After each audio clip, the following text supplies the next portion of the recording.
In this segment, Stephanie Miller is joined by her guest to discuss the stakes of the coming election and the role honest journalism might play in the outcome. Here's Stephanie. I know you need to start your portion of the recap, and this is rude of me to do, but can I ask you one more question about your experience in the courtroom? You have been in the court a bunch of days, and not just in the overflow room, but in the courtroom itself. Do you have a vibe from the jury in terms of what you think, how you think the jury is behaving, whether there might be a holdout or two juror who really isn't paying attention, who might not be there in good faith? Do you feel like the jury is doing a good jury job? You know, I'm so glad you asked that, because that's exactly how I was about to begin this discussion here, that I've now heard all of the testimony. I've heard every word of the summations. And hearing every word of the summations is maybe the most important thing you can do. If you could pick one day to be there, that would be the day.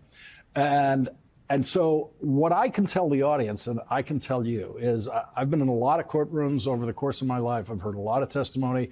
I've had strong feelings about possible verdicts at the end of summations. I've certainly had strong feelings about what the obvious and correct verdict is, and only some kind of jury bias can derail this. This is one where I don't have any idea. So, Lawrence, let's talk about where we are at this moment in time. When I watch you and Rachel and Joy the other night after Iowa, or any night, it is just, I can't imagine in your imagination as a brilliant writer, producer, or anchor, that you ever could have envisioned where we are in this moment in time. I mean, I think it was Rachel that said, he was way ahead in, right-wing polling, but then they say if he gets convicted, they wouldn't vote for him. And as Rachel said, he's going to get convicted. Joy Reid said, what happens if Trump gets the nomination and then the Supreme Court rules he's not eligible to be president, or somehow one of the trials happens and he gets convicted? I mean, we've just never seen this many wild cards going into an election year, have we? Well, the big problem is we've never seen this many wild people going into voting booths. Yeah. So I think it's time, it has been time for years now, actually, to kind of, at least occasionally, get beyond Trump himself to the much more vexing question of why would people vote for this person? And I've always said, look, there is a rational Trump vote. It is the anti-tax vote. If you hate taxes and you hate government, and you're willing to risk the basic, functioning of democratic institutions, which most people who hate taxes are willing to do that. They hate it, with a intensity and a singularity similar to the way the people who hate abortion hate abortion. Yeah. And I think those two categories are rational Trump voters. I'm voting for Trump because I hate taxes and I don't care about anything else. Or I'm voting for Trump because I hate abortion and I don't care about anything else. But that doesn't account for most Trump voters, actually.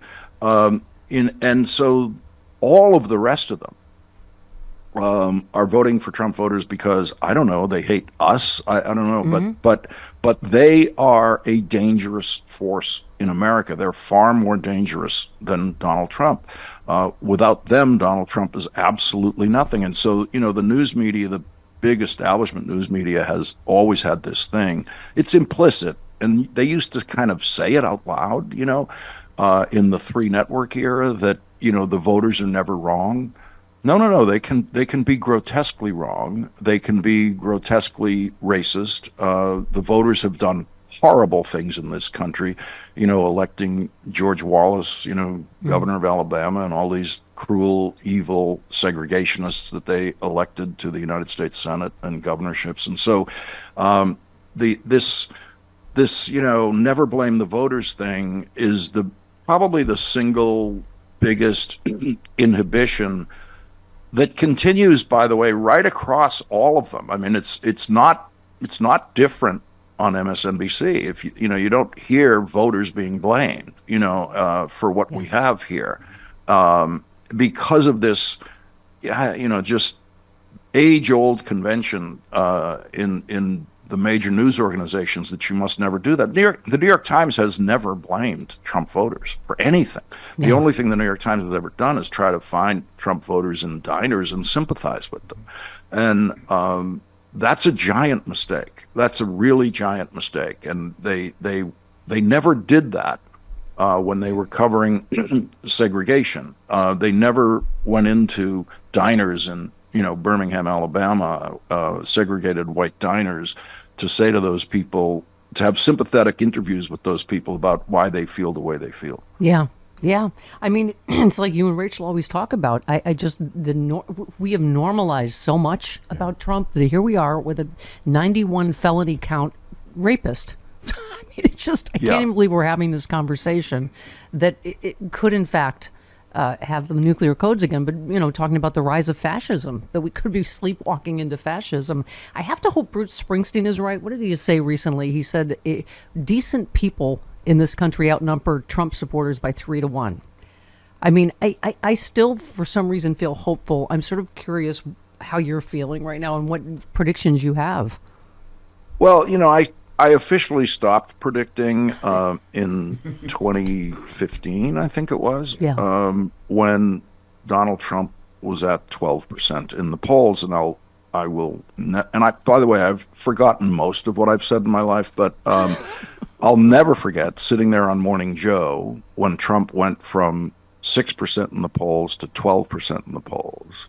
And I summoned all of the faux authority my voice could muster and declared something along the lines of, well, you don't think he's going to get any higher than that, do you? And so I was completely wrong, about in your best Ted Baxter anchor voice. Yeah, exactly. Yeah, I was totally wrong about that, because and look, here's the reason I was wrong. I'm a little embarrassed by this. I underestimated the number of stupid people and the number of racist people in America. And I grew up with those people in Boston. Like, I thought I had a handle on exactly, what their troop strength was. It's like, and I was really, really wrong. I thought they were around 30% maximum, and even they were strategic enough to say, I'm not going to vote for the clown. I'm going to vote for the guy who can actually beat, the liberal guy. So that was my underestimate. Based on what I know about the basic picture out there, I've thought all along that Joe Biden's going to be reelected. Yeah. You have something like 54% who say they will never vote for Donald Trump under any circumstances. Nobody with a number like that's ever won an election. Yeah. And so, the majority, what Springsteen is absolutely right about, is that the majority of voters are for Joe Biden over Donald Trump by a decisive margin. The only reason we're having a conversation about this election is the Electoral College. If you take out the Electoral College, everyone goes to sleep at night in a real democracy, not worrying about this presidential.